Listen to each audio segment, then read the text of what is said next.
Bismillahirrahmanirrahim. Assalamualaikum warahmatullahi wabarakatuh.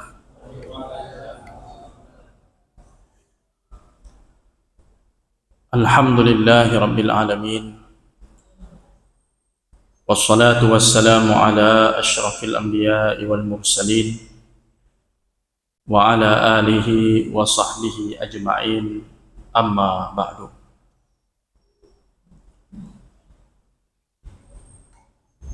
Hadirin kaum muslimin wal muslimat, jamaah maghrib yang dirahmati Allah Subhanahu wa ta'ala. Pada malam yang berbahagia ini kita akan membahas tafsir surah Al-Lahab. Mungkin agak tidak berurut. Seharusnya selesai surah Abasa kita membahas surah Takwir, ya. Mengingat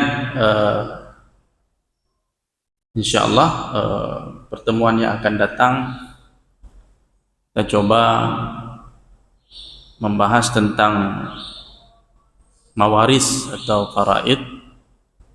Ini berdasarkan permintaan dari pengurus. Untuk beberapa pertemuan kita membahas tentang fikih mawaris atau faraid. Oleh karena itu pada malam ini kita tidak memilih surah yang panjang ataupun ayatnya banyak. Kita bahas yang pendek saja, yaitu surah Al-Lahab. Mudah-mudahan bisa diselesaikan dalam satu pertemuan. Dan insyaallah kan depan kita akan coba membahas hal-hal yang terkait dengan mawaris, insyaallah. Bapak Ibu sekalian yang dirahmati Allah Subhanahu wa ta'ala, yang pertama, surah Al-Lahab ini punya beberapa nama. Surah ini disebut juga dengan surah Al-Masad karena ada kalimat masad pada ayat yang kelima. Kemudian juga disebut dengan surah Tabbat karena ada kata Tabbat di awal surah. Juga disebut dengan surah Abi Lahab karena memang sosok yang sedang diceritakan dalam surah ini adalah Abu Lahab. Dan juga disebut dengan surah Al-Lahab karena ada kata-kata Zata Lahab. Lahab itu artinya lidah api. Ketika api menyala, ya, lidah apinya itu disebut lahab. Jadi seakan-akan memang ada kecocokan antara sosok yang dibahas dengan hukuman yang akan diterima. Orangnya disebut Abu Lahab, hukumannya lahab. Api atau yang memiliki lidah api yang siap melahap dia, ya, yang siap melahap Abu Lahab. Surah Al-Lahab ini atau Al-Masad ini urutan turunnya surah yang ke-6. Kalau dalam urutan mushaf itu di lembaran terakhir sebelum Qul huwallahu ahad. Tapi kalau diurut secara nuzul, secara urutan turun, itu Al-Lahab ini termasuk surah yang awal-awal turun. Nomor 6 dia itu. Jadi disebut dalam beberapa tafsir turunnya setelah surah Al-Fatihah, sebelum surah Al-Kautsar. di antara surah Al-Fatihah dengan surah Al-Kautsar. Situ posisinya. Jadi surah yang ke-6 turun dari Al-Quranul Karim. Jumlahnya ada 5 ayat, dan surah Al-Lahab ini termasuk surah yang banyak dibaca oleh kaum muslimin karena mungkin pendek, tidak panjang ayatnya.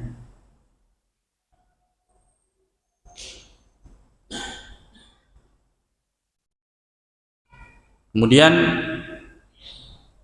berkaitan dengan asbabun nuzul. Jadi Al-Lahab ini Makkiyah ya, turunnya di Makkah atau periode sebelum hijrah.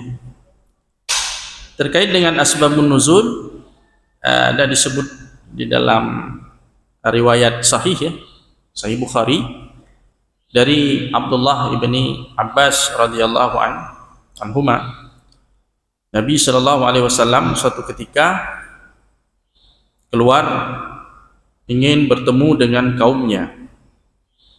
Nabi sallallahu alaihi wasallam naik ke atas sebuah bukit, dan di atas bukit itu Nabi sallallahu alaihi wasallam menyeru dengan berkata, "Ya sabahah, ya sabahah." Dengan suara lantang Nabi mengucapkan kata-kata itu.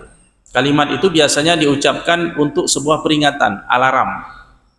Ketika ada musuh datang, tiba-tiba ingin menyerang sebuah kampung, sebuah negeri, jadi orang yang biasa memberikan pengumuman akan mengumumkan dengan kalimat ya sabahah, berarti ada bahaya yang datang, di mana orang harus segera bersiap-siap untuk menghadapinya. Jadi kalimat ini membuat kaget orang-orang yang ada di Mekah waktu itu, sehingga mereka semua datang dan berkumpul untuk mengetahui apa gerangan ini, kok tiba-tiba ada kalimat itu diucapkan. Apakah ada yang menyerang? Ternyata setelah mereka semua berkumpul, Nabi Shallallahu Alaihi Wasallam berbicara dengan kaumnya itu. Nabi mengatakan, apa pendapat kalian seandainya aku memberitahukan pada hari ini bahwasanya ada musuh yang mau datang kemari ingin menyerang kita, baik di waktu pagi atau di waktu sore. Apakah kalian percaya dengan apa yang aku katakan? Seandainya aku katakan hari ini datang musuh menyerang kita, kira-kira kalian percaya tidak dengan apa yang aku katakan? Semua menjawab, na'am, percaya. Karena memang mereka mengenal Nabi Shallallahu Alaihi Wasallam sebagai sosok yang jujur, al-amin, yang bisa dipercaya. Tidak pernah mereka mendapati Rasulullah Shallallahu Alaihi Wasallam berbohong dalam ucapannya. Semua percaya. Maka kemudian Nabi Shallallahu Alaihi Wasallam mengatakan, fa inni nadhirun lakum baina yaday adzabin syadid. Sesungguhnya aku memberikan peringatan kepada kalian. Artinya jika kalian tidak beriman pada Allah, maka akan datang azab yang pedih. Jadi ternyata Rasulullah Shallallahu Alaihi Wasallam memperingatkan kaumnya tentang azab Allah apabila mereka tidak beriman pada Allah. Intinya Nabi mengajak kaumnya untuk beriman, bersyahadat, meninggalkan perbuatan syirik mereka. Maka pada saat Nabi Shallallahu Alaihi Wasallam menyampaikan hal tersebut, tiba-tiba Abu Lahab yang ikut hadir dalam pertemuan itu, beliau bangkit dan berkata, alihada jama'tana, wahai Muhammad, apakah untuk urusan yang seperti ini engkau mengumpulkan kami di sini? Tabban laka, celakalah engkau. Di pada saat itu Abu Lahab melaknat ataupun mengutuk ataupun mengucapkan kata-kata yang kasar kepada Rasulullah, keponakannya sendiri.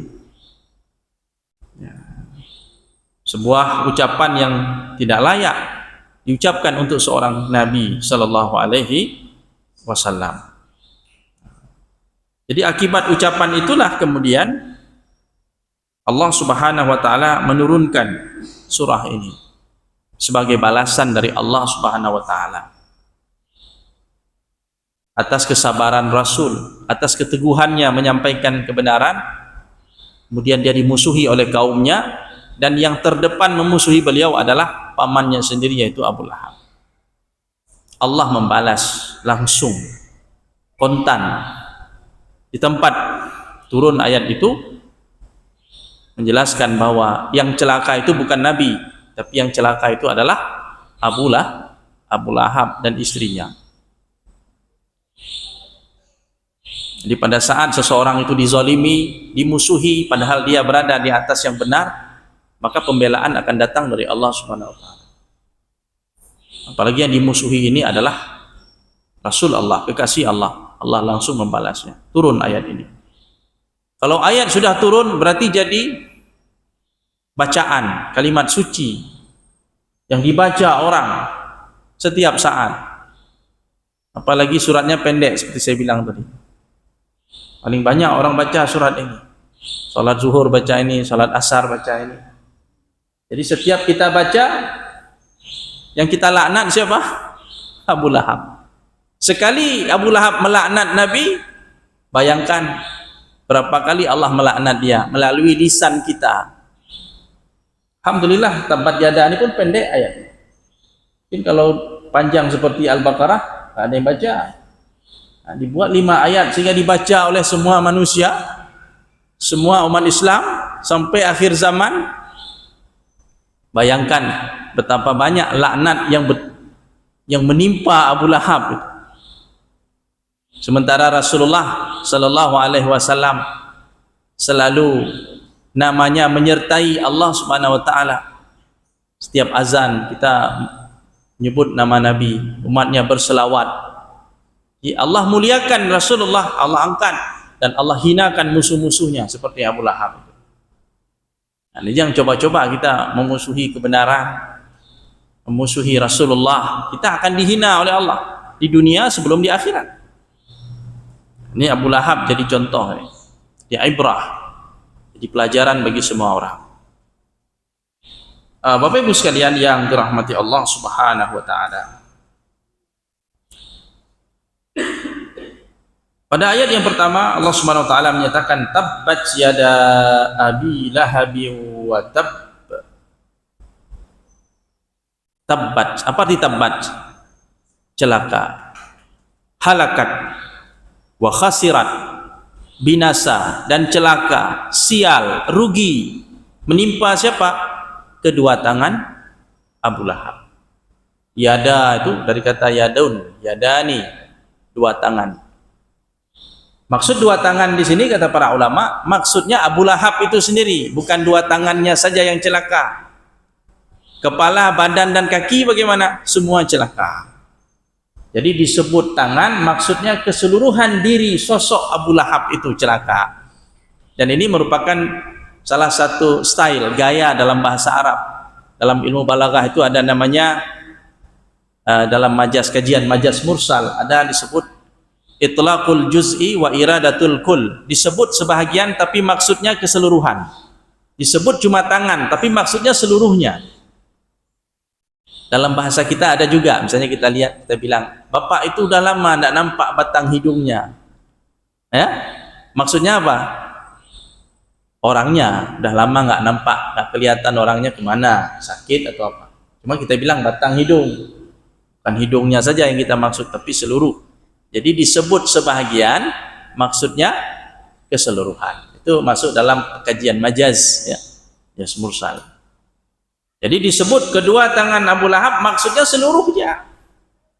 Dari ujung rambut sampai ujung kaki celaka dia. Tabbat yada Abi Lahab. Terakhir apa? Watab, dan benar-benar celaka. Kata para ulama, tabbat yang pertama itu mengandung doa. Jadi sebuah kalimat insya, sebuah pengharapan, doa kita melaknat dia itu. Doa laknat kepada Abu Lahab. Watab, Yang di akhir ayat itu menunjukkan bahwa Allah kabulkan doa tadi. Ketika kita melaknat Abu Lahab, dikabulkan oleh Allah. Jadi tabbat yang pertama semacam doa, tabba yang terakhir di akhir ayat itu semacam pengabulan doa. Jadi kalau bahasa kita, semoga celaka kedua tangan Abu Lahab, dan Allah mengabulkan doa tadi, yang semoga tadi dikabulkan oleh Allah, watab, dan benar-benar dia celaka. Di setiap kali kita baca surah ini, kita mendoakan Abu Lahab, doa laknat, dan Allah mengabulkan laknat itu. Jadi semakin kita baca, semakin terlaknat Abu Lahab. Bapak Ibu sekalian yang dirahmati Allah, luar biasa memang. Karena memang Abu Lahab ini, kalau kita membaca sirah Bapak Ibu sekalian, itu hubungan dengan Rasulullah dekat sekali, paman Nabi langsung. Abu Lahab itu kan anaknya Abdul Muthalib, saudara kandung dari Abdullah, Abu Talib, siapa lagi? Abbas, Hamzah, Sofia. Satu ayah. Tapi dialah orang yang paling memusuhi Nabi sallallahu alaihi wasallam. Nama aslinya Abdul Uzza. Abdul Uzza, hamba berhala Uzza. Dipanggil, kalau kunyahnya Abu Utbah, anaknya namanya Utbah kalau nggak salah, salah satu nama anaknya, putranya. Digelar Abu Lahab. Lahab itu apa arti Lahab? Dia dipanggil Abu Lahab karena wajah dia itu putih terang, Abu Lahab itu. Jadi kalau secara fisik baguslah, kulitnya bagus, putih. Cuma fisik bagus belum tentu hati perangai bagus. Hatinya hitam. Jadi karena wajahnya putih itu dipanggillah Abu Lahab. Sinar-sinar macam api ya. Nah, itu Abu Lahab. Istrinya siapa namanya? Istrinya Arwa bintu Harbin bin Umayyah. Masih saudara juga dari Bani Umayyah. Saudara kandung dari Abu Sufyan radhiyallahu anhu. Arwa ini istrinya Abu Lahab yang disebutkan dalam kisah ini juga. Dipanggil Ummu Jamil. Jamil apa arti Jamil? Cantik, bagus, akhlaknya tidak bagus. Namanya Jamil tapi perangainya tidak Jamil ya. Jadi dua orang ini dua sosok suami istri yang memusuhi agama Allah dan memusuhi Rasulnya. Jadi kalau dalam Quran itu sudah ada contohnya masing-masing. Ada yang suaminya baik, istrinya jahat, ya. Nabi Nuh, Nabi Lut ya, Nabi Allah tapi istrinya jahat. Ada yang istrinya baik, suaminya jahat. Ada yang suaminya baik, istrinya baik. Ibrahim ya, Sarah, keluarga Imran sama-sama baik. Kalau yang ini berarti tipe yang berikutnya, suami jahat, istri pun jahat. Nah, sama-sama memusuhi agama Allah. Jadi Abu Lahab ini memusuhi Rasulullah, benci kepada Nabi Shallallahu Alaihi Wasallam karena dakwahnya itu. Setiap kali Nabi Shallallahu Alaihi Wasallam berdakwah, mengajak orang untuk masuk Islam, itu selalu ada di belakang Rasulullah. Abu Lahab ikut dari belakang, dia katakan, la tuti' hadzal sabi fa innahu kadzdzab. Jangan ikuti orang murtad ini, sesungguhnya dia pendusta. Karena Rasulullah itu dakwah kemana-mana, pergi dia ajak orang masuk Islam, ajak orang masuk Islam. Setiap Nabi pergi selalu diikuti oleh pamannya di belakang. Sehingga orang-orang tengok, orang tanya, itu siapa? Itu Muhammad, ngajak orang masuk agama dia. Yang di belakang itu siapa? Yang wajahnya terang itu Abu Lahab pamannya. Jadi Nabi ajak orang masuk Islam, Abu Lahab ajak orang supaya tidak masuk Islam, keluar dari Islam. Makanya tantangan Rasulullah berdakwah di Mekah berat. Tantangannya datang dari keluarga sendiri, dari paman sendiri. Saking bencinya dia dengan Nabi, dia suruh anaknya menceraikan putri Rasulullah. Dulu anak Rasulullah itu menikahnya dengan anak Abu Lahab dulu. Jadi hubungan Nabi dengan Abu Lahab selain paman, besan juga. Jadi Ruqayyah Ummu Kulsum itu nikahnya sama anak Abu Lahab. Abu Lahab suruh anaknya untuk menceraikan anak Nabi sallallahu alaihi wasallam, diceraikan. Akhirnya anak Rasulullah menikah dengan Utsman bin Affan. Ruqayyah kemudian wafat menikah dengan Ummu Kulsum. Alhamdulillah Allah ganti dengan yang lebih baik dengan Utsman bin Affan radhiyallahu anhu. Jadi celaka binasa Abu Lahab ini dunia akhirat. Ma aghna anhu maluhu wa ma kasab. Tidak berguna bagi dia harta yang dia kumpulkan dan apapun yang dia usahakan. Abu Lahab ini akan diazab oleh Allah. Dan azab Allah yang akan menimpa dirinya tidak akan bisa terhindarkan. Dia tidak akan pernah lepas dari azab Allah dikarenakan harta dan anak keturunannya ataupun apa yang dia usahakan. Maluhu ini harta, baik harta warisan yang dia dapatkan dari warisan atau harta yang dia upayakan. Wa ma kasab, dan apapun yang dia upayakan, maksudnya anak keturunan. Para ulama mengatakan wa ma kasab ini artinya anak keturunan. Tidak ada yang bisa membela dia nanti di akhirat. Tidak ada yang bisa melepaskan dia dari azab Allah. Menurut Abdullah bin Mas'ud, Abu Lahab pernah mengatakan, seandainya apa yang dikatakan oleh Muhammad itu benar, bahwa ada surga, ada neraka, dan nanti saya akan masuk neraka, seandainya itu benar, maka aku akan menebus diriku dengan hartaku dan anakku. Jadi dia mengandalkan anak dan hartanya.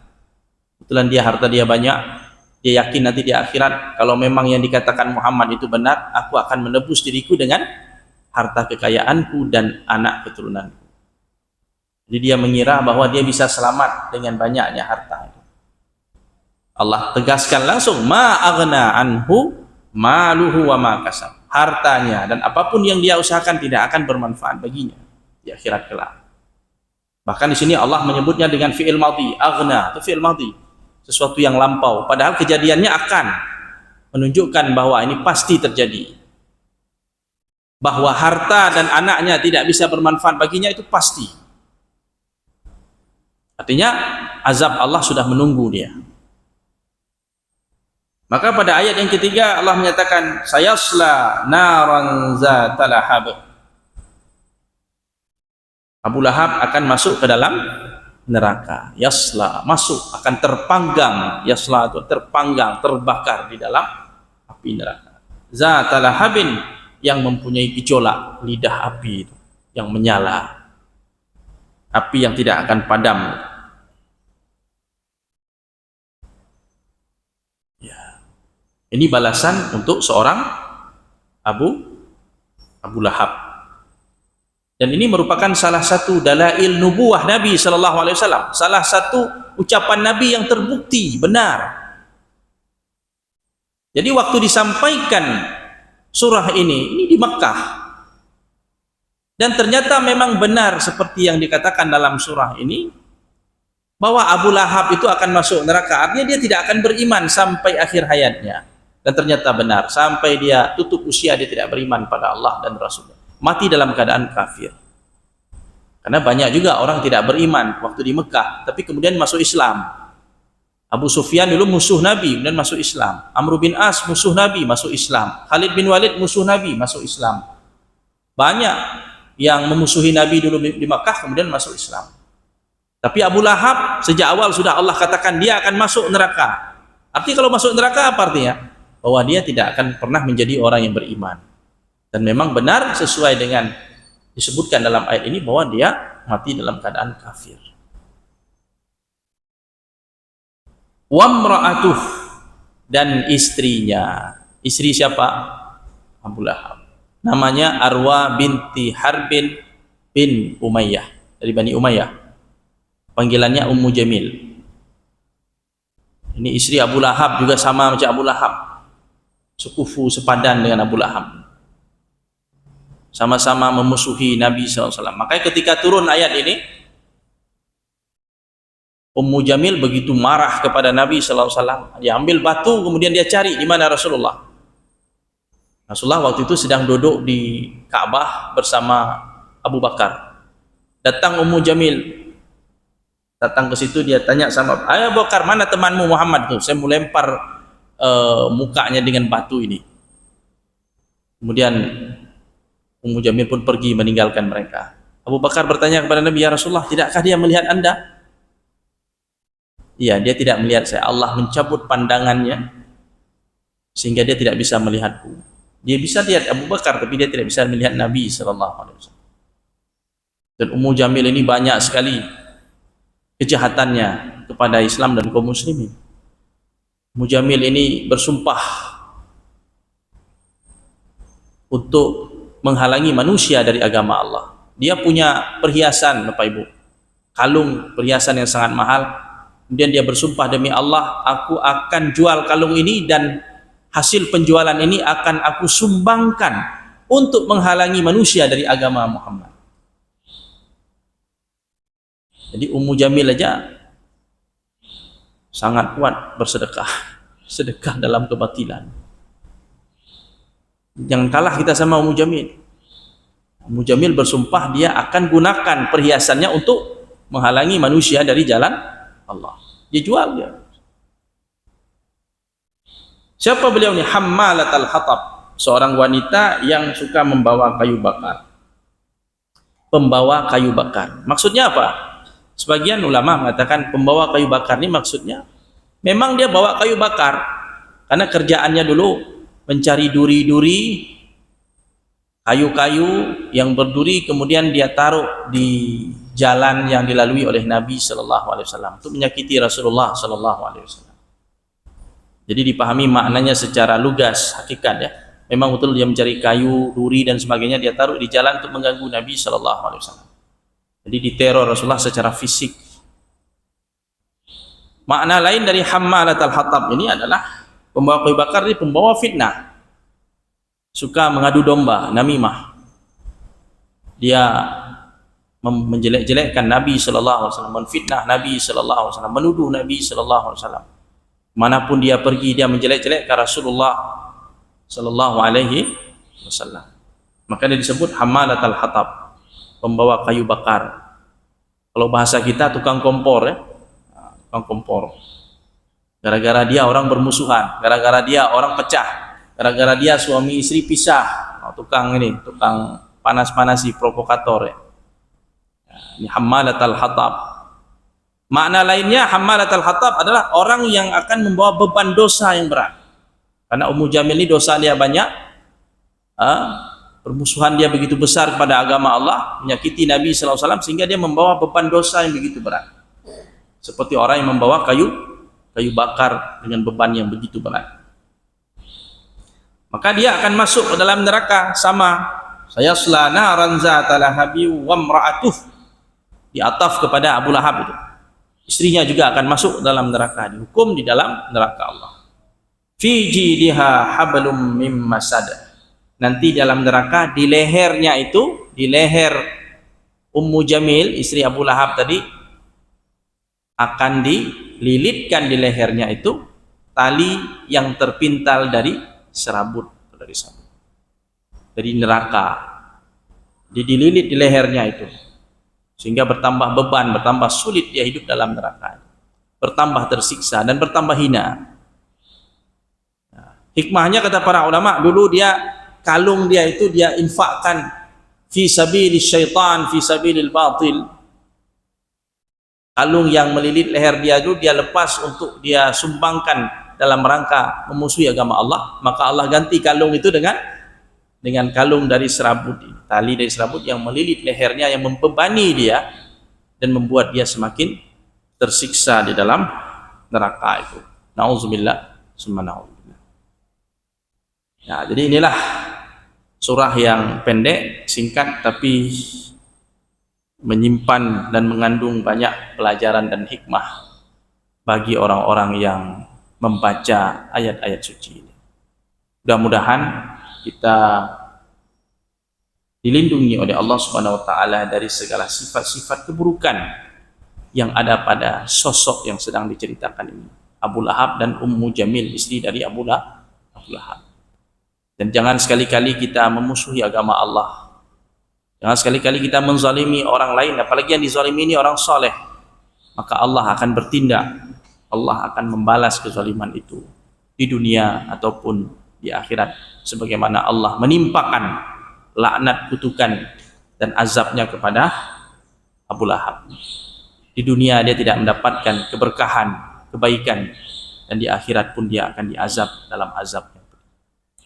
Demikian Bapak Ibu sekalian pembahasan singkat terkait dengan surah Al-Lahab ini atau Al-Masad. Mungkin ada yang mau ditanyakan atau ditambahkan, dipersilakan.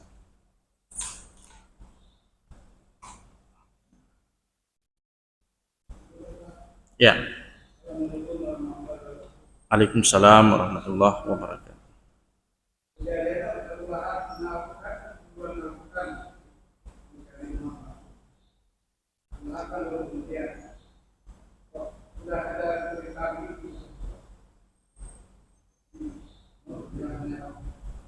Ya. Maksudnya tadi bahwa Al-Qur'an ya. Iya, betul. Ya. Jadi Allah Subhanahu wa taala sudah tahu segala kejadian. Jadi Allah sudah tahu segala kejadian.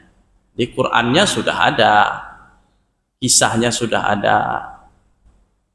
Kemudian peristiwanya baru terjadi, dan segala peristiwa yang terjadi sesuai dengan apa yang tercantum di dalam ayat. Rasulullah pun demikian. Ketika dulu beliau masih hidup, banyak Nabi bercerita tentang kejadian-kejadian masa yang akan datang. Selain Nabi bercerita tentang masa lalu, Nabi juga bercerita tentang masa depan. Misalnya Nabi mengatakan, dan diperlihatkan di wajah kepada Rasulullah, diperlihatkan ada Nabi yang dibangkit dalam keadaan umatnya hanya beberapa orang yang dibangkit bersama dia, yang mengikuti dia. Ada seorang Nabi yang dibangkit, umatnya 3 orang, 2 orang, itu diperlihatkan di hadapan Nabi SAW. Kemudian Nabi juga bercerita tentang orang yang waktu dulu dia meninggal, dia wasiatkan agar tubuhnya dibakar karena takut berjumpa dengan Allah. Kemudian pada saat dia dibangkitkan, Nabi bercerita tentang masa lalu dan masa depan. Nah, itu hal yang wajar, dan kita tidak tidak heran karena Allah Subhanahu wa taala mengetahui segala peristiwa yang akan terjadi dalam kehidupan ini.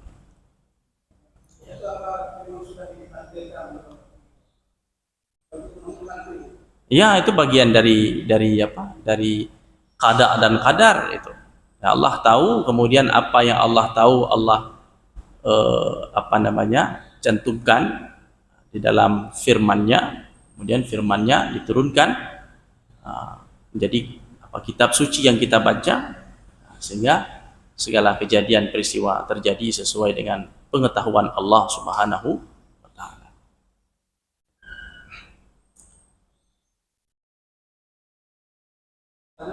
Ya, silakan.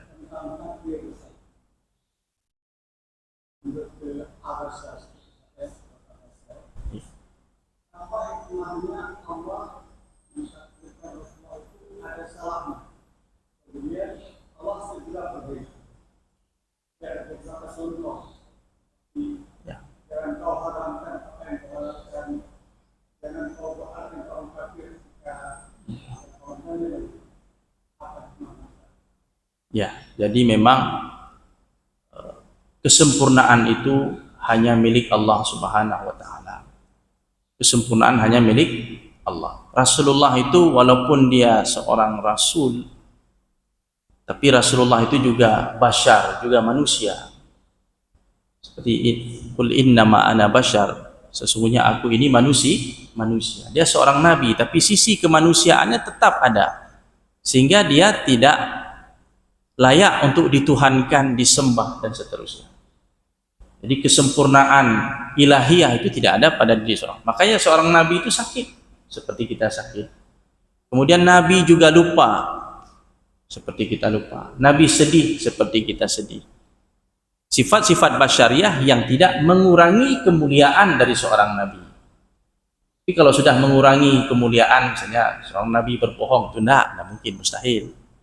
Tapi Nabi sakit, Nabi sedih, Nabi lupa. Dulu Nabi pernah sholat, kemudian diingatkan oleh sahabatnya 2 rakaat, Nabi langsung salam, ternyata kurang 2 rakaat, Nabi bangkit menyempurnakan. Jadi itu hal yang lumrah. Kemudian ketika Rasulullah melakukan sebuah kesalahan seperti tadi, itu bukan niat Nabi untuk berbuat dosa dan maksiat atau berbuat pelanggaran. Nabi tidak ada niat. Dalam kasus Abasa itu kita sudah pernah jelaskan bahwa Rasulullah itu ketika bermuka masam kepada Abdullah ibnu Umi Maktum, itu karena ibnu Umi Maktum datang di saat Nabi sedang berdakwah. Menurut pertimbangan Rasulullah, dakwah yang sedang dia lakukan kepada tokoh-tokoh Quraisy, di situ ada Abu Jahal, ada Utbah bin Rabi'ah, tokoh-tokoh Quraisy yang belum beriman. Harapan Rasulullah kalau kita dakwahkan orang ini beriman, akan banyak pengikut dia yang akan beriman. Jadi tujuan Rasulullah melakukan itu demi Islam, supaya Islam ini kuat dengan Islamnya para tokoh tadi. Tiba-tiba datang satu orang yang tidak punya pengaruh apa-apa di masyarakat, minta belajar. Artinya menurut Rasulullah waktu itu momentumnya tidak tepat. Bukan Nabi tidak mengajarkan dia, tapi jangan sekarang lah, ini kan sedang ada pertemuan penting dengan tokoh-tokoh nanti setelah ini. Ya, ternyata anggapan Rasul itu dikritik oleh Allah. Kenapa? Memang ini orang biasa, tidak punya kedudukan di masyarakat, tapi dia ini orang mau belajar. Ini yang harus prioritas. Ini sudah jelas-jelas beriman dan dia mau menerima nasihat pelajaran. Sementara tokoh-tokoh ini orang-orang sombong, orang-orang yang punya gengsi lah, yang tidak mudah untuk mereka mau beriman itu. Jadi untuk apa kita berharap kepada orang yang belum tentu beriman? Bahkan orang-orang yang dikumpulkan oleh Rasulullah tadi itu akhirnya tidak beriman satupun. Ditegur oleh Allah Subhanahu wa taala. Niat Rasul baik ternyata, tapi itu salah, keliru, langsung dikoreksi oleh Allah Subhanahu wa taala. Termasuk dalam kasus tawanan perang Badar itu juga. Rasulullah tanya sama Abu Bakar, "Bakar, gimana tawanan perang ini?" Kata Abu Bakar, "Kita ambil tebusan saja, kita lepaskan nanti." Kata Umar gimana? Menurut Umar dibunuh saja. Rasulullah mengambil pendapat Abu Bakar. Akhirnya Nabi ambil tebusan, turun ayat yang mengkritik menegur Nabi SAW bahwa tidak sepantasnya Nabi mengambil tebusan dari para tawanan. Seharusnya tawanan itu dibunuh, karena konteks zaman itu dalam perang Badar itu perang Badar Allah berikan kemenangan kepada kaum muslimin. Seharusnya Nabi mengambil sikap membunuh para tawanan tadi supaya menjadi efek jera bagi kaum kafir yang lain. Karena kalau diambil tebusan sementara Islam belum kuat waktu itu, ini orang-orang kafir ini akan kembali ke negerinya karena sudah diterima tebusan tadi, dia akan menyusun kekuatan kembali itu menyerang kaum muslimin. Jadi pada waktu itu ayat turun, ayat Quran itu menyetujui pendapat Umar bin Khattab radhiyallahu anhu. Jadi itu mungkin hikmahnya, Pak. Ada sisi basyariah Rasulullah itu tetap muncul. Yang jelas Rasulullah mengambil keputusan itu bukan semata-mata memperturutkan hawa nafsunya, tidak. Ada niat kebaikan, kan ada orang niatnya baik tapi cara salah, kan itu ya. Jadi ketika terjadi kesalahan itu, maka turunlah intervensi dari Allah wahyu yang meluruskan bahwa ini sikap yang tidak benar. Maka itu antara hikmahnya. Hikmah lainnya mungkin bisa kita katakan ketika ada ayat yang mengkritik Rasul seperti Abasa tadi, itu membuktikan bahwa Rasul itu tidak menyimpan sedikit pun, tidak ada menyembunyikan wahyu yang turun kepada dia, sampaikan walaupun ayat itu mengkritik dirinya. Itu membuktikan bahwa Rasul itu orang yang amanah. Apapun yang diturunkan Allah kepada dirinya, dia sampaikan walaupun itu berat, karena itu kan kritikan, dia sampaikan, membuktikan bahwa tidak ada satupun wahyu yang disembunyikan oleh Nabi SAW. Apakah ayat itu memuji dirinya ataupun ayat itu mengkritik dirinya, dia sampaikan. Kalau seandainya Nabi tidak jujur, tentu ayat-ayat Abasa itu kita nggak pernah dengar itu. Ya sembunyikan aja, nggak disampaikan. Kenapa? Karena ayat ini mengkritik tentang dirinya. Biasa kan orang cenderung menceritakan yang baik-baik tentang dirinya, ya. Nggak mungkin orang menceritakan kejelekan dirinya. Tapi ayat ini turun tentang itu, kritikan itu disampaikan. Berarti Rasulullah tidak ada menyimpan wahyu yang harus dia sampaikan. Termasuk ketika perintah Nabi untuk menikahi istri Zainab, mantan istri Zaid bin Harisah, itu berat, Pak, karena itu waktu itu menikahi mantan istri anak angkat itu seperti menikahi mantan menantu. Artinya dalam kultur masyarakat itu aib. Tapi Allah ingin merubah kultur itu. Nabi diperintahkan untuk menikahi Zainab. Zainab itu siapa? Mantan istri Zaid bin Harisah. Zaid bin Harisah itu siapa?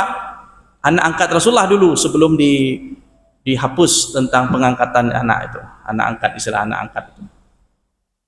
Jadi setelah menjanda, Zainab disuruh menikah. Nabi terpaksa sampaikan, bukan terpaksa, artinya Nabi harus sampaikan karena itu perintah dari Allah Subhanahu wa taala. Walaupun secara adat kebiasaan masa itu terasa aib, karena itu kan istri dari anak angkat, seperti anak sendiri. Cuma Islam waktu itu ingin menghapus istilah tabani, mengangkat anak itu. Nabi menikahinya dan menyampaikan wahyu itu. Begitulah Nabi SAW, dia apa adanya, tidak ada yang beliau sembunyikan. Itu mungkin diantara hikmah-hikmahnya, Pak. Kenapa ada ayat yang mengkritik dan Nabi menyampaikan itu semua. Wallahu a'lam. Demikian pembahasan kita pada malam yang berbahagia ini, mudah-mudahan bermanfaat. Aqulu qauli hadza wa astaghfirullah li wa lakum. Subhanakallahumma wa bihamdika asyhadu an la ilaha illa anta nastaghfiruka wa natubu ilaik. Assalamualaikum warahmatullahi wabarakatuh.